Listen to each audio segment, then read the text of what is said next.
from Boston and beyond. Heat981fm.com and iHeartStation. Nancia, Smokehouse, it's the urban heat. Shout out to Coach Live. Coach LA, it's time to listen to conversations that's gonna keep you winning. Sunday nights at 10 p.m. on the urban heat, just call it. Conversations with Coach La La La La La La La La La La La. Coach La La La La La La La La. If you got something on your mind, you can call in, you can hit a line. She the realest, ooh, she the realest. You can tap in, loud, always get the business to empower you so that you can do every and anything that you want to. Kicking it with Coach LA, it's time to listen to conversations that's gonna keep you winning. Sunday nights at 10 p.m. on the urban heat, just call in. Conversations with Coach La La La La La La La La La La La. Coach La La La La La La La La La La. What's going on, beautiful people? Welcome to another episode of Conversations with Coach La La La. How y'all feeling? Hope y'all feeling good on this Sunday. It's been a great day in my neighborhood. Woo, let me tell you, I've been a busy bee. I've been working out. I went to boxing this week. I went to line dancing this week as we lead into my 49th birthday. Oh my goodness. I am so excited about my birthday, y'all. Because guess what? That means I've been here for almost 50 years. I still can't get over that myself, but I'm excited about that. So I want to give a shout out to my bestie, Let's Move with Rika. She did an awesome line dance class. She does that every first Thursday at Sorrel and Lime, which is another Black-owned establishment right here out in Boston. So you guys know y'all are tuned into Conversations with Coach La, and we are Boston's only Black-owned radio station on the iHeartRadio platform. In tonight's episode, as you guys know, we've been diving deep. We started off this series really looking to our past and looking at what shaped our identities and created the people that we see. And then we started to do self-work and think about, okay, so yeah, that's how I was raised. Those are the things that I saw, but is that who I want to be? And then in series 3, we've been really now talking about doing the work, right? How do you start to control and reframe your narratives? Breaking barriers, healing, growth, and transformation takes effort and work. Some of us say, go pray on it, go to church, give it to Jesus, lay it on the altar. But you can't just pray on things. You actually have to put some effort and some work behind it. Just like me with this weight loss journey. Can't just say I want to lose weight. I got to go and put in the effort. And I'm telling you, today my body is hurting.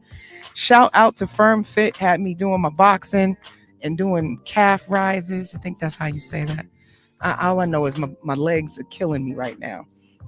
So tonight we're really going to start really unpacking, I would say, unpacking how do you get there, right? So there was an episode that Oprah did once, and she had a guest on who had anorexia, and the lady was like, you know what, you bring all these great people and we're talking about all these things, but how do you do that? Like, how do you get from A to B to C? How do you know? In the Monopoly, they say, you got to go and collect your $200. So tonight we're really going to start to talk about how do you do that? How do you start to reinvent yourself at any age is what tonight's conversation is all about. So I had to go and find me, he's been here before, but I admire his grind, his hustle, and all of the many hats that he wears. And being that it's also National Minority Mental Health Awareness Month, I wanted to stay in the vein of how do we, as minorities, people of color, how do we really get the work done with so many things that are sort of just against us and sort of will step away from us and take away from us our ability to sort of see ourselves at times between racism and bigotry and discrimination and just all of the isms. We can find ourselves in a very peculiar pickles in our self-esteem and our confidence, and that imposter syndrome gets real. So who am I going to bring on tonight? Well, let me tell you a little bit about my guest. Michael Chief Peterson is a dynamic poet. And not only is he a poet, he's also a dad. And he marries social consciousness with mellow, poetic verses. So what I want to do is I want to bring on a piece that really speaks to me. And I think it's going to sort of speak to him too. It's one of my favorites. So I got it all ready to go. So I'm going to get this going for y'all to hear this piece. And the piece is called Heavy.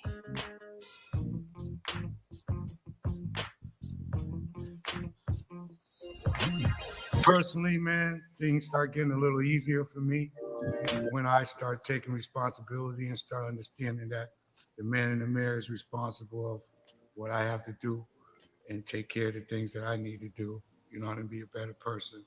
And that's first starts with me. So once I took control of that, I think my life got a lot better. Thank you for sharing, Mr. Providence. You know, today's society, especially men in color, it's important for us to share. Chief, would you like to share today? I typically tend to write to help release some stress, but I've been told everything I write has that kind of heavy sense to it. When you carry the weight of the world on your shoulders, the blessings and burden of family on your back, guilt in your heart, a combination of children, work, finances, and fear of being shot, all while being black, your pen becomes exactly that. Heavy. As a black man in America, it's difficult to keep a smile on our faces. We do it anyway. Sometimes carrying this skin is too heavy to bear. We do it anyway. They've only cared about our muscle, but our struggle has become our strength. But who do we lean on when things get tough for us? Black men ain't taught to talk about it. My friends say I should write.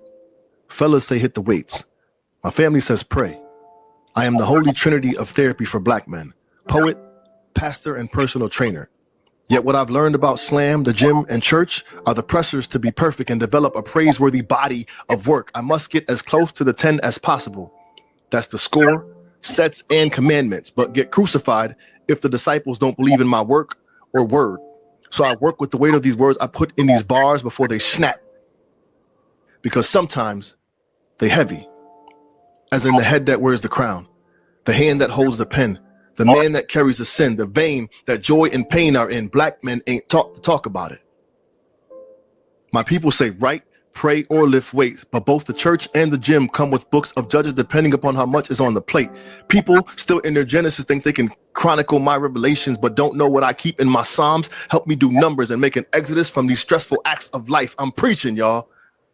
I've worked hard to build this muscle and faith and still have trouble pressing off the pressure. Oftentimes, I curl up in my pew and shrug it off. I dip depression and push up prayers, hoping God heard me. What goes up must come down, a burpee, leaving me standing there, hands shaking, heart racing and sweating, second guessing if writing, prayer, or working out is working out.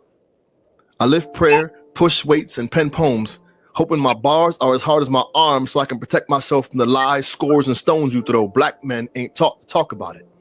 Judge when we do, judge when we write, judge when we lift, judge when we pray, judge if we cry. I wipe my tears with the same cloth I'm cut from. That's why my skin's so rough. When enough becomes enough is usually breakfast for us, served a plate of pain. Life often scrambled and over easy, cup runneth over with stress. Too heavy for the table, so we hold that up too. The Bible says the meek shall inherit the earth. But what about the bevy of burdens that comes with it? Black men ain't taught to talk about it. My pen turns spotter to help release this gift.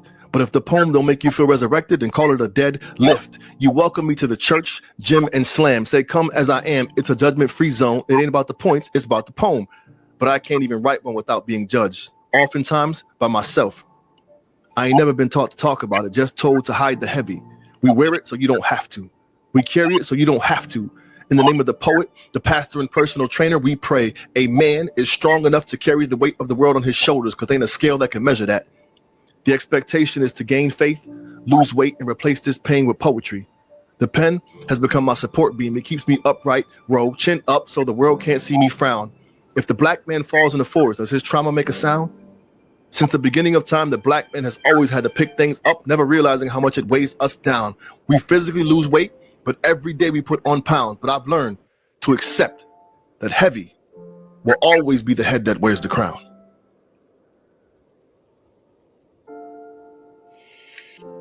Ooh, yes, yes, yes.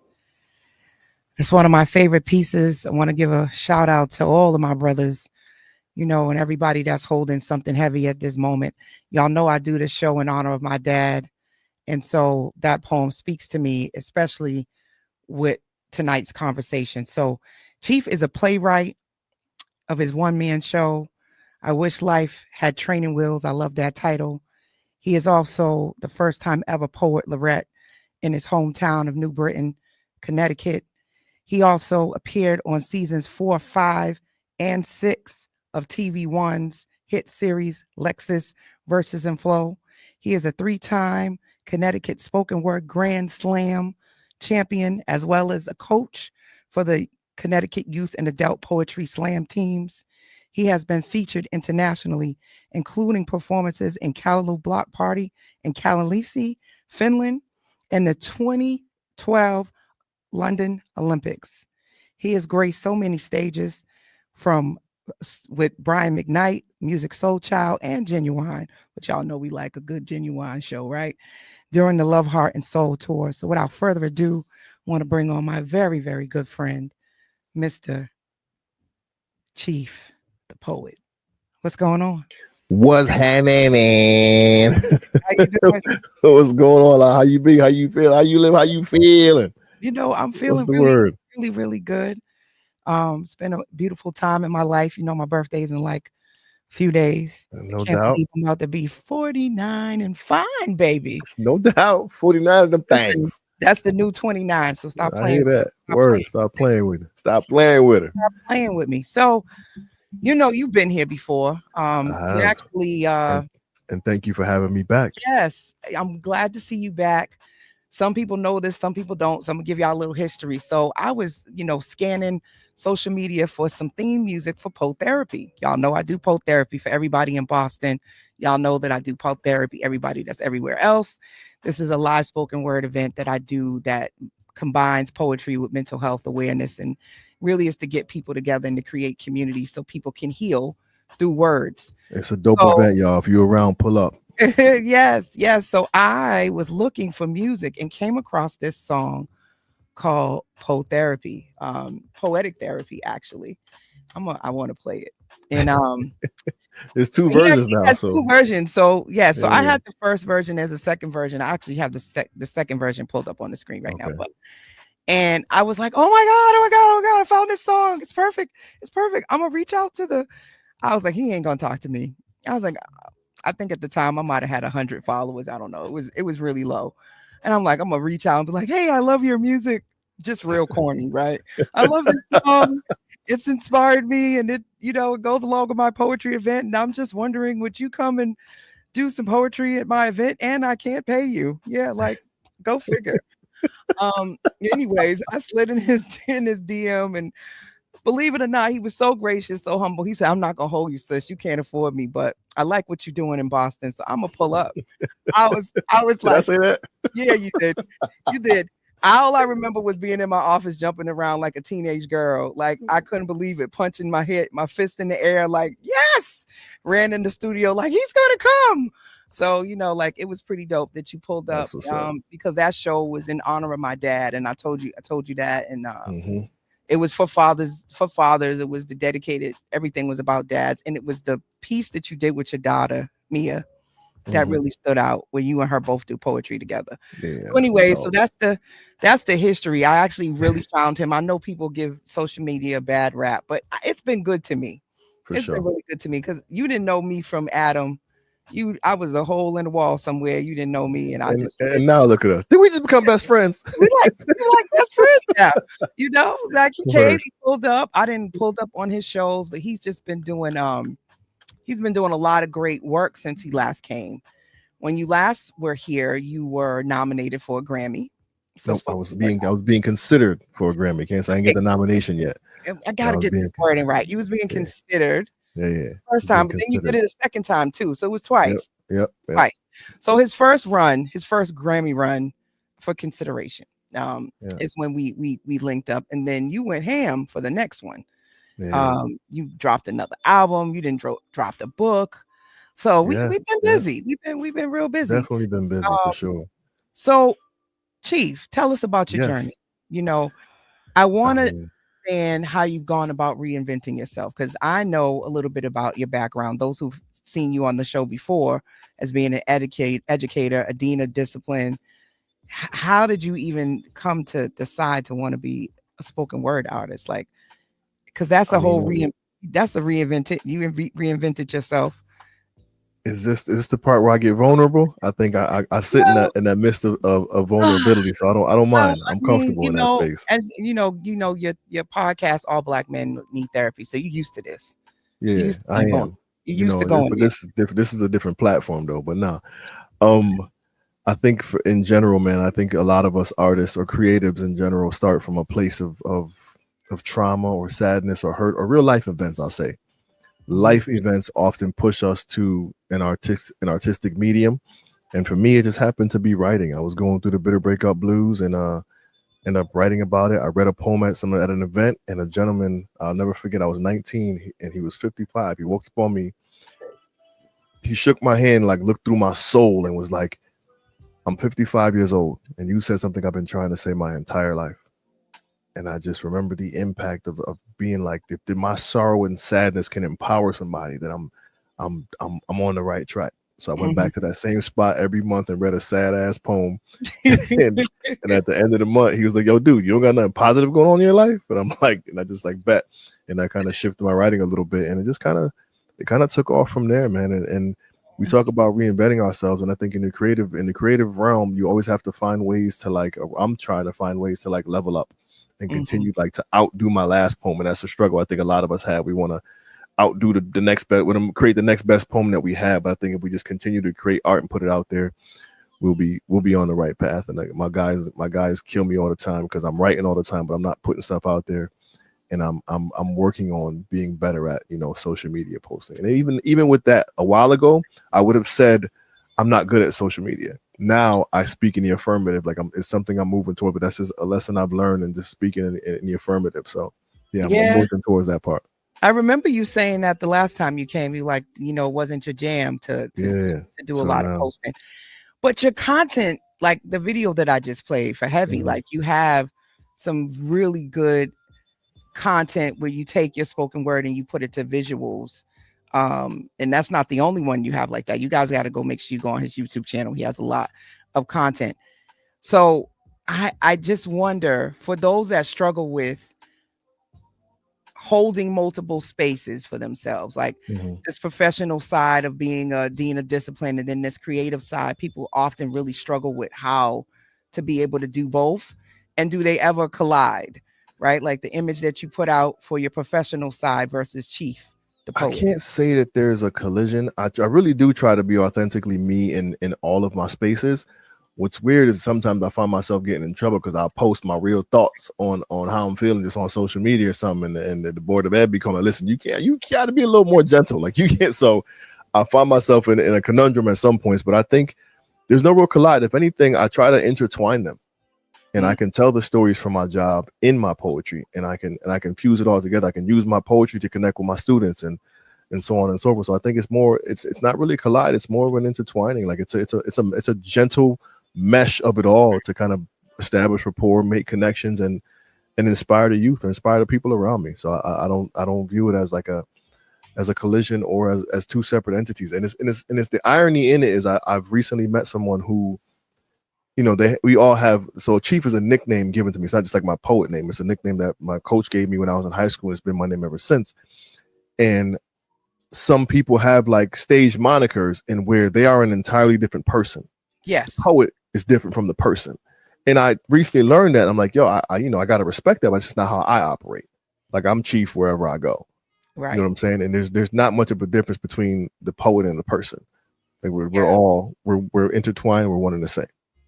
And I think that's what I find that's unique about you, and where we share a lot of similarities. Like Coach is Lakeisha, Lakeisha is Coach. It's not like I'm this different person by day or by night. Like, and people are always shocked, like, wow, you're really the same the way you are on your show. And my clients, if they would have watched this show, be like, no, that's my therapist. That's how she is in the therapy session too. I think that's incredibly difficult to have such a switch. I think you need to have an authentic base of who you are. Yes, you may have things that are boundaries in one space versus another. Like, I'm not necessarily gonna, I can't curse on this show, but I do curse sometimes in session. Oh, my bad. Did you curse? I just said the A word. Yeah, no, I think that's okay. That's acceptable. But that's acceptable. I mean, I have Southern roots. I can really curse. Like, I can curse really, really well.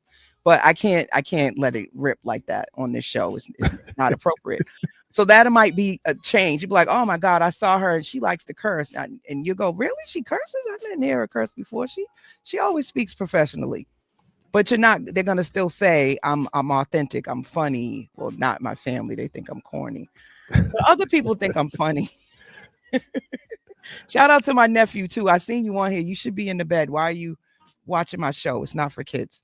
But yeah, he's on his mother's iPad and he's like, hi, this is Aiden. This is Aiden. What's up, Aiden? You. He's like, shout out to you. It's AJ. I'm like, he's like, okay, I'm getting off now. I saw you. I see you. And bye. Yes, Auntie saw you. Leona, get your iPad. It's on here watching me. And shout out to everybody on Instagram too for checking in, and YouTube and Twitch. Word.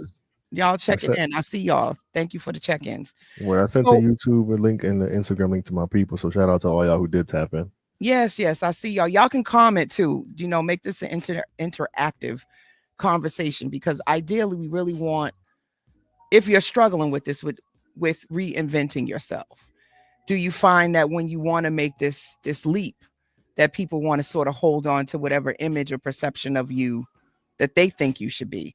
So what challenges do you think you faced pivoting these careers that you have, and how did you push through that? So, I mean, that's a double-edged sword. So there's a lot of I think people become enamored with the man they see on stage and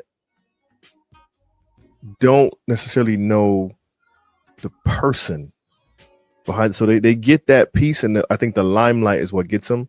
But I'm still like a regular dude. Like, I like going to the poetry spots and hanging out with the people. I don't want to be in the back. Even at my shows, I want to be out mingling with the folk and just having conversation. But some events you got to be in the back, and the people can't see you, and so on and so forth. But I think for me, I really do it's a kind of repeated answer, just being authentic to who I am. There's no real, the challenge is kind of just getting people to understand that I'm just like them. Like, I really do. A lot of my writing is designed to impact emotionally, regardless of what that emotion is. I want to be able to connect. And once you connect, you've pulled people into your story. So I think the challenge is making sure I'm creative enough to be entertaining, but authentic enough for relatability. Oh, was that a bar? You always are so poetic like this all the time. Everything sounds like a poem when you're talking. Like, geez. I think although you are good at it, I think a lot of people do struggle with this idea of reinventing themselves, or how to be in two spaces at once. So if I want, for instance, shout out to Vic Breedy, she had to create a whole pen name, right? Because of the work that she did. She didn't want anybody to know that she was the one writing the books because of the content that she was writing. Gotcha.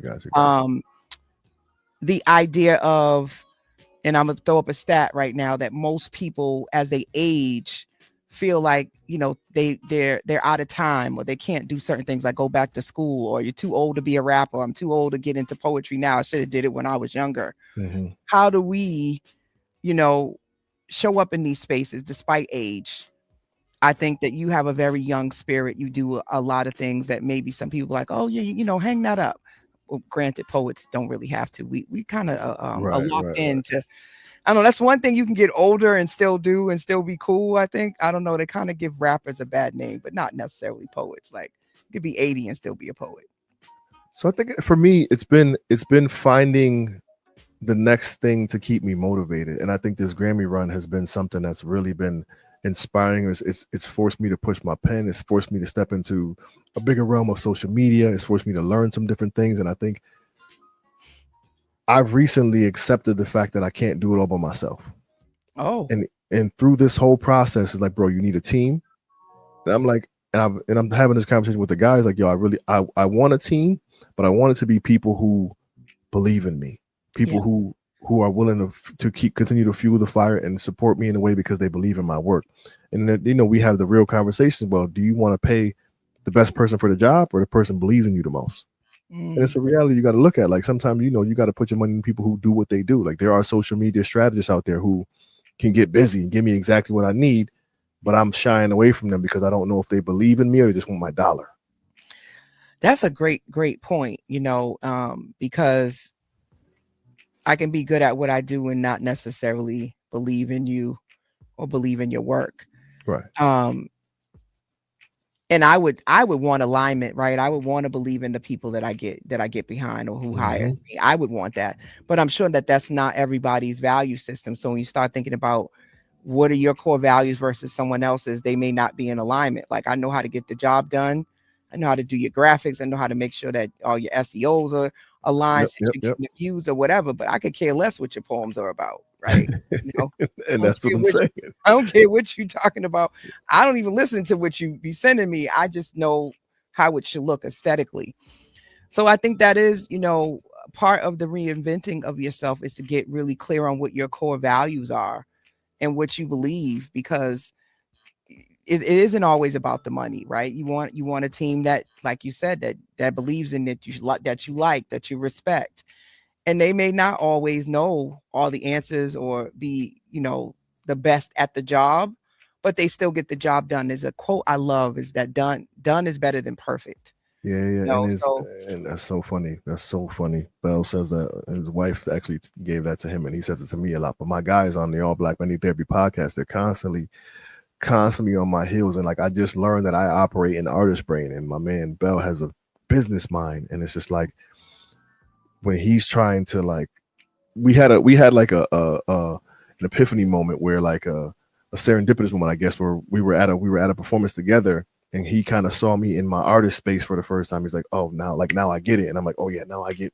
And it was kind of cool. Like I see how he operates, and he sees how I operate. So it's kind of cool. But I'm learning like the business acumen of it all, and that's even part of like reinventing yourself. Like you can't just be the artist now. You got to be the businessman too, because you are the business. Right. You dig what I'm saying? So you're the brand. Right. You know, branding, something else you got to learn about. Like, yes, like all of that. Time. It's branding all the time. Yeah. And so one of the quotes I came upon, I put it on the screen. AARP actually did this study that 72% of adults over 40 have considered making a major life change, and 43% actually did within the last 2 years. And I mean, granted, you know, these stats don't always come out right away. So again, guys, this is from 2022. I realize that, but most times these studies don't come out for every 5-10 years before you get new data. But I think this is still very true to where I find myself approaching my 49th birthday, reflecting about like, wow, I'm 1 year away from 50. What now? You know, am I on track for where I want to be? Is there something more I could be doing or something less that I should be doing? When you think about your own career and you think about where you are, what does reinvention mean to you now in this moment? For me, it's not so much reinventing the process. It's reinventing the process of how I go about it now. It's learning the things that I didn't know. It's not relying on solely my talent to get me there. It's doing dirty work behind it. It's the intricacies of it all, rather than just being like, I can put this poem together and rock a stage. But now I have to make the connections. I have to network. I have to talk to people. I have to, you know, build these bridges and help myself propel. And that's something I would go to a show, do my thing, be super proud of it, and then kind of just slide out the back door. Wow, really? You did that? Yeah. What would make you slide out the back door? I was, you know, because like I say it in one of my poems, like I'm like extrovertedly introverted. Like Yes, I can, you do. That's another one of my favorite you pieces. know what I'm saying? Like, so like I can be the life of the party, but I don't really party no more. So I'll be chilling. You know what I'm saying? So I kind of slide out. But now I'm learning just, you know, to network and to mingle with people and to make connections. But I've been so independent my whole life and believing that I can get things done, that I do it. And when I fall short, I'm putting a lot of pressure on myself. Like I didn't do enough, but no, you probably just didn't ask for help that you could have gotten easily, because there are a ton of people in your corner willing to do so, but you didn't ask for it. So now I'm learning to reinventing me now is like stepping outside of the comfort zone of asking for help, of learning the things that I may not have wanted to learn or took the time to learn, and just putting that there. So it's building a better me. It's not reinventing is me. I'm the reinventing versus like the actual craft, if that makes sense. Yeah, I could see that. I mean, when you think about, you have a staple, right? So poetry, spoken word, like it's pretty it's the blueprint to how that should be done or what's going to work, right? There's a set way of doing it, right? There's mechanics to it, there's a theory to it. But when you think about getting beyond that to propel it to a place of making it lucrative, I would say, even though I think you've done a good job with that too. Yeah, I do well. Some tips, and I was like, wow. I mean, I didn't even think about that. You could take poetry to some of the extent and some of the places that you've taken it, especially now with there being a whole category in the Grammys. So there's so much that has evolved, and I think that's a reinventing too. Like to see poetry in a different space, and for it to be in the Grammys, that's not something that was just given. People had to actually advocate for that to occur. Yep. And I think shout out to my man Jay Ivy. Shout out to Jay Ivy. So I think we're constantly reinventing in some ways. And I think what I've been talking about in these last few episodes is, how do you go from this is how I was raised, this is what I know, this is just how I am, to changing yourself and evolving past that and transforming past that, which in essence is another form of reinventing, right? When you start to go against the grain and be the cycle breaker in your family, people can be looking at you very strangely, like, who are you? Like, I don't know this version of you, right? This is not what I'm used to you being like or you doing, especially when you start setting boundaries and saying no, and you're just switching up the game, folks. Some people can't stomach it. Yeah, I got a solid core of brothers around me, solid core of people around me who have encouraged me to, again, step out of my comfort zone. We're very forward and upfront with one another, so they'll call me out on things that I may not have known, help me identify things. And what a key part of it is just being more open to perspective. I'm hearing from people and taking in different perspectives, and it's really allowing me to process all the information, just become a better me. But I have a tight core of people around me who will hold, put my foot to the fire and say, listen, bro, it's time to step or you're gonna get burnt. And they hold me accountable, and I'm as stubborn as they can be, and they still keep pushing, and I'm forever grateful for them. Yeah. Shout out to your co-host of All Black Men Need Therapy. Your podcast is super dope. Thank you. Shout out to my man Prentice and Bell, for sure. Yes, Prentice and Bell. The synergy, what the dance that you guys do verbally is quite entertaining and informative to listen in on how those conversations go, from the check-ins to the actual meat and potatoes of the dialogue. It's refreshing to hear Black men not cower away from holding each other accountable. Like, there's some tough conversations where they've called you out too, like, oh, are you upset? Are you mad? All the time. I be cracking up because now that I know you guys and like been in your spaces to know you a little bit more, I can only imagine the facial expression. Oh man. And you caught it. You were privy to I think that was one of our best episodes, our best conversation. The live one in person, that the live one you came to. Yeah, that was dope. That was a powerful day in general. Like, it was just that was really, really dope. So you were privy to something that a lot of people weren't. I will never forget that that trip and being in my space about, no, I'm not gonna go. No, stay home. and witnessing the conversation, the healing. We talked offline earlier about daddy issues and mommy issues, which I think have a lot to do sometimes with our reinventing of ourselves, because the first people who imprint on you are your parents, Right. you know, and Mhm. your caretakers. And sometimes that imprint is not always the best imprint. Sometimes that imprint is very unhealthy. It's toxic. It creates a lot of your self-esteem issues, a lot of your imposter syndrome. I know parents, this is gonna suck, but sometimes you're the root cause of this stuff. People come to therapy. I don't want to talk about my childhood. I don't want to talk about my parents. I'm not here to do That's any of real. that. I know that that's That's what y'all real. therapists want to do, but all I really want to understand is why can't me and my wife get along? Why is it that I can't stand my boss?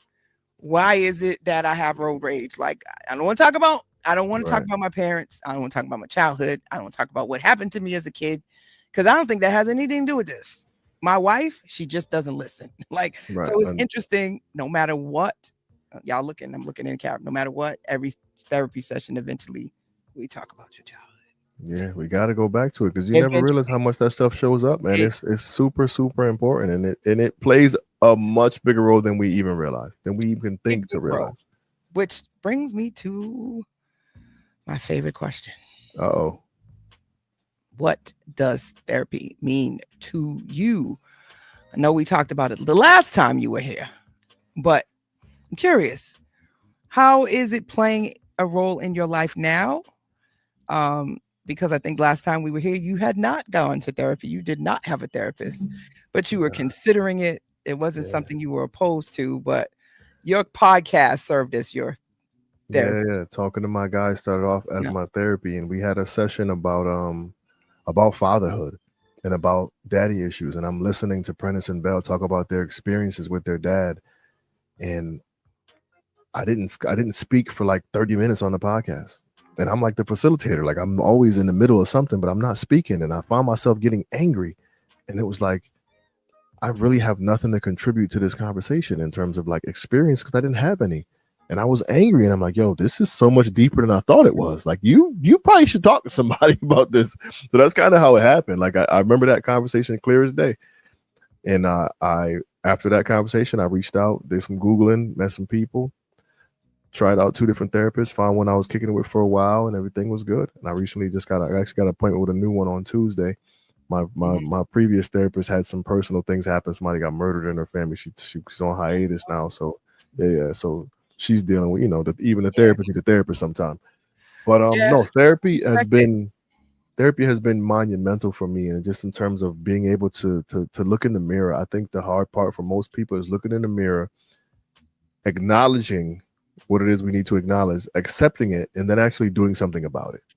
Right. Because it can be put on the table and going, okay, yeah, I understand about myself, but what are you doing to be better? And I've been actively working on just being a better person, moving with good intentions, and operating in a space of love that kind of helps myself and the people around me just become better people. Yeah. It's something to sit back and to be self-reflective. I often encourage my clients, it's not about you coming and being honest with me. It's whether or not you can be honest with yourself, and can you trust yourself? Right. And what I tried to why did you laugh? Because that mirror is cold-blooded, man. And we'll tell ourselves, I told myself stories for a while, and the fellas will be like, nah, that ain't it, bro. This is how you showing up. And I'm like, damn, really? Like, because we'll feed ourselves stories to avoid having to confront the real issues, for sure. I'm glad you said that, because I don't think a lot of people think about the narratives that they play about what their reality is. We can ghostlight ourselves. We talk a lot about people ghostlighting us, but often we will sit in our own delusions of what things are, and we don't really want to deal with it because it's painful. Yep. I truly believe, as a therapist, that has probably been my most aha moment with people reinventing themselves, is that often they haven't gotten to a place of really being honest about where they're at, what they need, or asking for help. Right. And one of your episodes with the fellas, that came up for you. I think that might have been with you and Bell. Oh, we had the argument. Oh, that was a big that episode. Listen, I was sitting and I was uncomfortable. I was clutching my own invisible pearls because they pretty much called you out on almost wanting to struggle. Yeah. You know.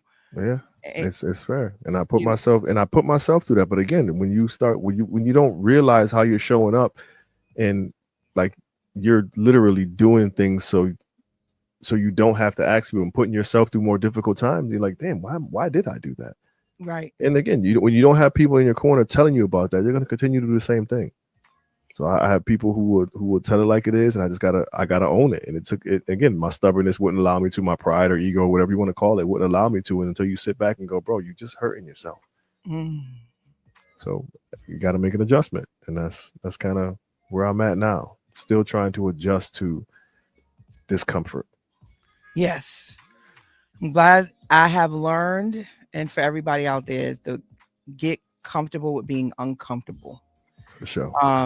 I've shared with a lot of people recently, my commitment to my fitness and health journey. I'm currently, shout out to you for that. Thank you. I'm currently down 100 pounds. No shit. That's okay. I was 370 pounds. I'm now. Shout out to you. I'm 277. I'm still not where I want to be. I want to be 190. But I had to come to terms with, thank you. I had to come to terms with just not wanting to do it. Right. And not wanting to be uncomfortable and not liking like I feel right now. I am in so much pain. My thighs hurt, my butt hurts, my calves hurt. Like I literally feel like I am walking around like an old person. I am in so much pain, right, from these workouts. And you get 1 day of rest pretty much, and then you're back at it again. Not everybody's running to go put themselves in pain, right? But I really had to come to terms with the reality of what's more painful, and I hate to say that, but that's really what it came down to, is what's more painful. The quote, I can't remember who said it, but we use on a podcast all the time. If you don't make time for your wellness, you'll be forced to take time for your illness. No, and that part sucks. Sucks. Word up. So sucks. But one of the things that we talked about, and people probably know this, but maybe some don't, is that narrative therapy, which is something that I use a lot in my practice.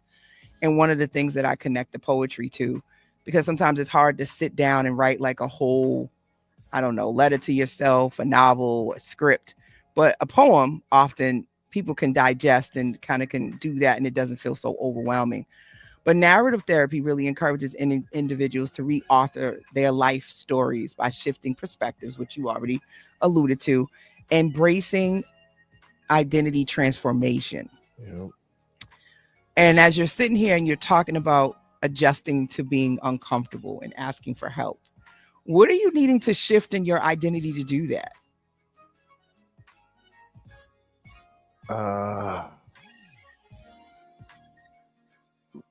Perspective is the key word for me. So for example, the narrative therapy that recently came to me was in my current project I'm working on. It's called Ashes of the Alpha, and it's like deconstructing toxic masculinity. And one of the poems I have in there is called, it's an ode to vulnerability or forgiveness. I'm sorry. Forgiveness is the one I want to talk about, where I apologize to my sister, who we have the same father. And in my poetry for quite some time, I was vilifying this man who is her hero. Wow. You know what I'm saying? And it's like, how fair is that? But I never looked at it from her perspective. Wow. You dig what I'm saying? So it's That's like deep. So I apologize to her. I apologize to every heart I've broken and mistreated. And then I apologize to my father in the poem, where I don't know his backstory. Did he have a father growing up? Was he, was he abandoned? Did he have daddy issues, mommy issues? We never really got into that conversation. So in growing and being able to adopt different perspectives, it's allowed me to give grace and free myself of that tension and disdain, or whatever we want to call it. But there was a lot of hurt in there. and only seeing if my perspective wouldn't allow me to release it. But when I start adopting other perspectives and really hearing the environment around me and seeing what's going on, it puts myself open to change and to embracing that transformation within. You know, you just touched on something that I often talk about in therapy, that there's always multiple perspectives, but I think for blended families, that's often pretty much the case. I think it's is it the American? It's American Affleck. I forgot the one, the show with the young man. His father leaves. All American, I think is what it's called. Okay, His father leaves and ends up meeting another woman who has kids and was the stand-up father to her kids, while he was missing in his own child's life. Yep. And they didn't have the same opinion of him. And they often, you're a villain in someone's story and a hero in somebody else's story. Yep. And I think your vulnerability and even acknowledging breaking of someone else's heart and not always doing the right thing, I think that takes a lot of courage and self-reflection to just realize, you know what, I'm not always in the right myself. Yeah. You know, but I think when you get there, you also really want that back, the reciprocating of other people being self-reflective. And I found the more self-reflective that I am, everybody else is not necessarily as self. Yeah, that's also true. Willing to take the accountability of what they do and how that impacts other people. And I think that's been, the most difficult thing for myself and my clients too. Because as you're doing the work, that doesn't mean your circle is doing the work. That doesn't mean your parents are doing the work, or that they're even ready to have these conversations that you're now ready to hear and receive. They still are very much closed off and don't even want to go there to talk about how and why they showed up the way that they did, even though you're not even in this place of pointing fingers anymore. You really just want to understand. Yep. And there's a quote I saw the other day too, and it said, I go to therapy to deal with the people who don't go to therapy. Isn't deal that with people in my life who don't go to therapy? Yeah. Yeah. And so one of the other things I love, and I always try to give you guys, you know, different theoretical perspectives to look at, but relational cultural theory also highlights the same thing of us needing connection and needing empathy in human development and life transitions. Believe it or not, most people who become parents, there's a misconception as soon as you find out about the idea that you're going to have a child, that you're going to get these instincts. At least that's what I think I've been taught that. I don't know if you were taught that too. And not everybody gets them. You know, some people actually run away even more. It's the most scariest thing, and they never completely show up into that role, which is why back in the day you had your grandparents and your aunties and different things taking on the parenting roles for a lot of people's parents. Yeah. So anyway, why is all of this important, right? I think when you are trying to find your identity and step out of the pack, step out of what you've known, it can be one of the scariest things that you ever have to do, because you can feel like you have no idea of what to do at that point, because you can't model any of the people that you've seen, because you've already decided that what they've shown you isn't what you want to do. So how do you figure that out? And so I would love to kind of ask you, how have you been able to navigate in lieu of, because I know we talked about your father not being there. We talked about your mom being your rock, but you are such a great dad. Thank you. Thank you very much. That's one of the greatest compliments I can ever receive. Like despite all that, like, how do you do that when so many people will say, well, I didn't see it. No one did it for me. Like, what do you think makes you be able to do that?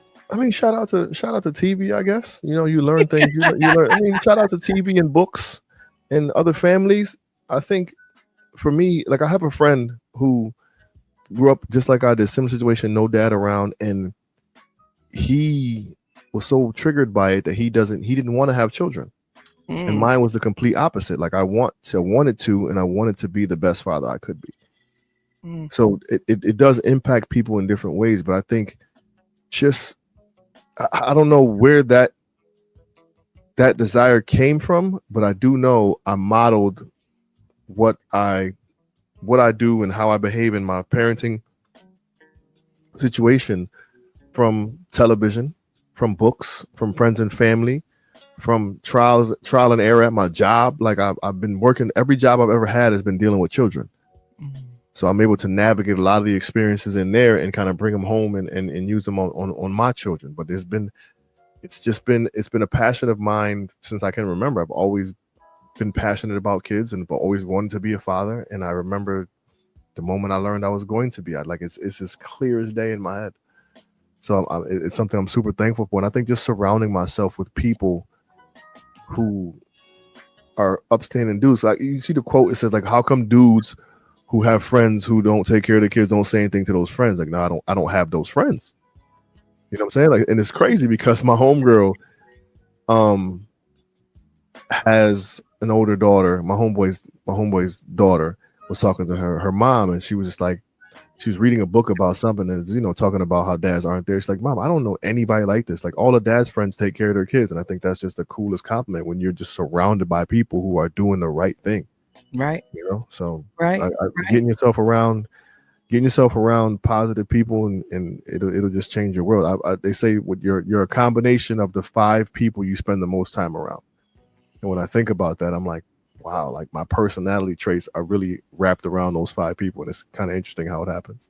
Yeah. And I think, you know, one of the things in general, you know, is that by having great people around you, you can overcome a lot of that imposter syndrome and a lot of the anxiety with networking because they're helping you.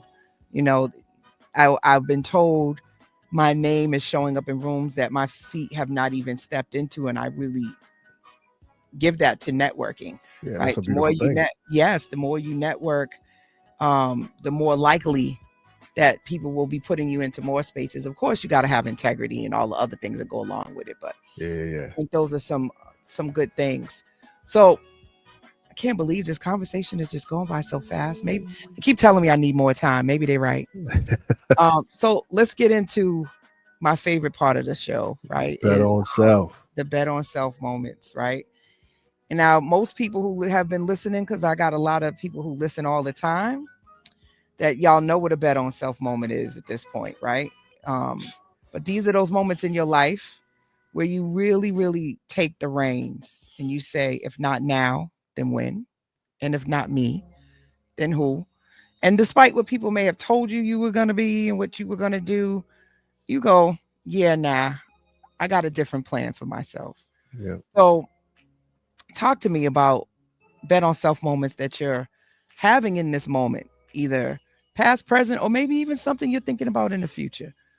I mean, that's going to key. That's this small part of the conversation can go on forever. So I'm betting on myself and a bunch of different things. I'm heavily considering transitioning careers. And I'm leaning in 2 different directions. Entrepreneurship and then becoming a principal at a school somewhere. I think I'm in limbo with it all, but I have to jump, and I think part of my problem is comfort. I'm way too comfortable, and the fellas ask me to step outside of that, but I'm not afraid. And it's crazy because it's such a conundrum because I sit here and go, I'm not afraid to bet on myself, but I haven't made the jump yet. You know what I'm saying? Like I 1000% believe in me. I hear you. I gotta bust that move, but every time you come on the show and when you say stuff like that, next thing you do. You know, I don't know if this is like a manifestation. But you said you was gonna go heavy hard for your next Grammy run, and so I feel like whenever you speak things in existence, you do. So that's my current issue. So the Grammy run, like I do have an album I'm working on right now, but I'm thinking about pausing it and releasing it next year for the next Grammy run, just because I want to do it right this time. I want to invest the capital behind it. I want to have it quality produced from top to bottom. I want everything aligned. I got my plan laid out, but I'm late on acting on it. I'm like, you know what? You don't have to rush, bro. Do it the right way. And I think that's one of them things where I'm betting on myself. Like if I really take the time to get it done, and now I have a full year and some change to really, really lock in. I've learned so much over the last year. I'm betting on myself that if I take this break right now and come back harder and stronger than ever next year, ain't gonna be no stopping me. We're talking about breaks because there's a chat GPT prompt. Okay. And it pretty much goes, based on everything you know about me, be brutally honest with me and tell me what I need, what is holding me back, what are the barriers that are getting in my way. Right. And one of the things it was saying was, for me, was spreading myself too thin. Like, I have everything that I need in place, but I'm trying to do too much and I need to build a team. So I think ultimately you have to sometimes pivot and pause to find the people. And I think if you have any trauma backgrounds, often we are busy, or we stay busy because that's what we've been kind of conditioned to do, is just to keep moving, keep doing, because then you don't have to really think about or see everything that's really going on around you. And sometimes you do need to pause and reflect on all that you've learned, how far you've come, to be able to make the calculated and strategic step to really get real clear on your next goal. I put a prompt up here for you guys to think about, everybody who's listening. Where in your life are you networking to be seen versus to be supported? Often when we think about this idea of reinventing ourselves, we really, really have to get to that place of deep self-reflection. And I didn't put this up too soon. You see, I got to get my timing together, but I got this other one that, they made for me. Coach's Corner. Thank you. Coach's Corner. Right? So I kind of already started jumping into that. That's just how my brain works, y'all. But when you think about everything we've been talking about, one of the reasons why I bring just humans, because that's what I want. I want human beings on my show, right? Like, that are going to be authentic, that can just have a conversation, because we often think we're so different from the people that we see doing these amazing things, right? That some reason, some way that we breathe different, we just must be different, right? And we are dealing with some of the same life struggles, if not more. We get afraid, we are unsure, we don't always ask for help. We deal with the same things. But at some point, we have to just do what I say, which is going to sound so cool. We got to bet on ourselves. We got to step out those comfort zones, and we have to make a move. Like, put me in, coach. You just got to make a move. And it's so great you said that, because you say, put me in, coach. And the concept behind that is, you're on a team. Betting on yourself doesn't mean you have to do it by yourself. And that's something I had the toughest time embracing. But betting on yourself does not mean you have to do it by yourself. It does not. In this next chapter of your life, right? It is dependent on your courage, and are you willing to turn the page, right? Sometimes we get so stuck on that page or that chapter, and we think that there's nothing left, but we don't realize you are the author. You're writing it all along, right? Even though life is happening around you, you're writing your response. You're writing your perspective. You're writing how you're going to interpret what it means. You're determining what emotions you want to put to it. So I always talk about the framework of bet on self, which people don't realize that this isn't about you being selfish. This is not about you not working as a team, but how can you expect people to believe in you when you don't believe in yourself? Right. So you have to believe in your ability to grow again and elevate your perspective on aging and change. For some of us over 40 people, you start to feel like, you know what, you're running out of time. You start feeling like the clock is ticking. You haven't reached these certain societal milestones that they say you should have reached. So you feel like you are not successful, or you don't have reasons to be happy. And I want to really challenge that narrative. Take action and, really think about your self-worth and not societal pressure, because, a lot of people have what society has told them to have, and they're miserable. So you really got to think about what it is that you want and what you need. And like I told you guys last week, what do you need? What do you want? And what are your non-negotiables in this life? Make sure that they are in alignment with all of this pressure, because sometimes you don't even know why you want what you want. You've just been told that that's what you're supposed to want. Any closing thoughts from you, Chief? Word. No, it's always dope to have these conversations with you. We've gotten deep on many different occasions, and I appreciate you more than you know. I thank you for having me. I Yes. implore all the people listening and tapping in to please take a moment and bet on yourself, believe in yourself, and don't be afraid to ask for help if you need it. Absolutely. Remember, you are not starting over. You're starting wiser. You're reinventing. Reinvention is not rejection of your past, but a reintroduction to your power. And the next version of you deserves to be seen. See y'all next week, and Word. thank you for sitting on the virtual couch. Peace out, y'all. Appreciate y'all. Make sure you go better inside. Thank you, Coach. See you later, Chief. Later.